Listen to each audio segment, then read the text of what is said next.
সম্মানিত সভাপতি, কমিশনের সদস্যবৃন্দ, নেতৃবৃন্দ, আসসালামু আলাইকুম। মঞ্জুর মতো প্রথমে আমি একটু ধাক্কা খেয়েছিলাম। এখানে আসলাম, আসবার পর অনেকেই তো ব্যক্তিগতভাবেও ঘনিষ্ঠ ছিলেন, পরিচিত আছেন। তাদের কাছে জিজ্ঞেস করবার পরে বুঝলাম যে যেরকম ভেবেছিলাম এইরকম ক্রাইসিস নাই। আমি শঙ্কিত ছিলাম এই জন্যে যে আমি প্রায় অনর্গল বলে গেছি যে এই উদ্যোগটা সফল হবে। যেই দেশে গত 15 বছর বা তারও আগে প্রধান দুই নেত্রী সংসদে পাশাপাশি বসতে রাজি হননি, চোখে চোখ পড়বে বলে, দেখা হলে কুশল বিনিময় করেননি, সেই দেশে এতগুলো রাজনৈতিক দল এত রকম ভিন্নতা নিয়ে শেষ পর্যন্ত একটা জায়গায় পৌঁছতে পারবো with note of dissent, with difference, এটা প্রায় অবিশ্বাস্য হতো, মনে হতো অনেকের কাছে।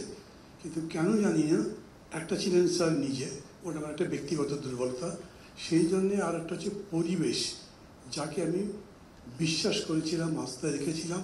সবসময় বলতাম যে এই পরিবর্তনটা ঘটবে।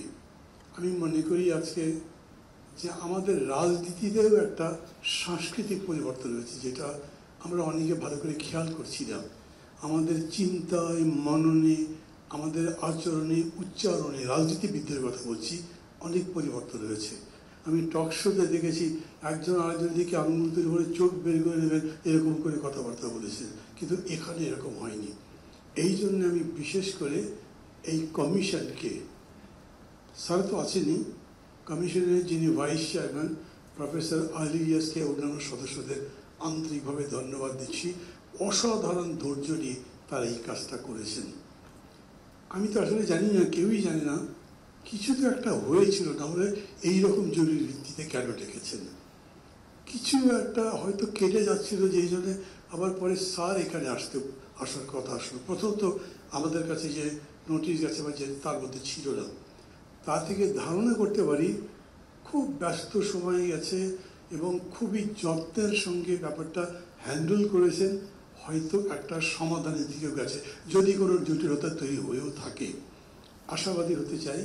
এবং যেরকম করে ইন্ট্রোডাকশনে বললেন যে আমরা পরশুদিন সই করবই, সো আপনারা কনফিডেন্ট, মানে কোনো রকম সমস্যা হয়ে থাকলেও you have overcome those. I wish all the best, আপনাদের সবার সাকসেস চাই। আমি মনে করি যে এই কমিশন, এই government, in spite of so many criticisms, আমার অনেক আছে, কিন্তু they will go down in history যদি একটা মোটামুটি কোয়ালিটি এবং অ্যাকসেপ্টেবল টু অল ইলেকশন করা যায়। আপনাদের সবাইকে ইন অ্যান্টিসিপেশন ধন্যবাদ জানাচ্ছি। ভালো থাকবেন সবাই।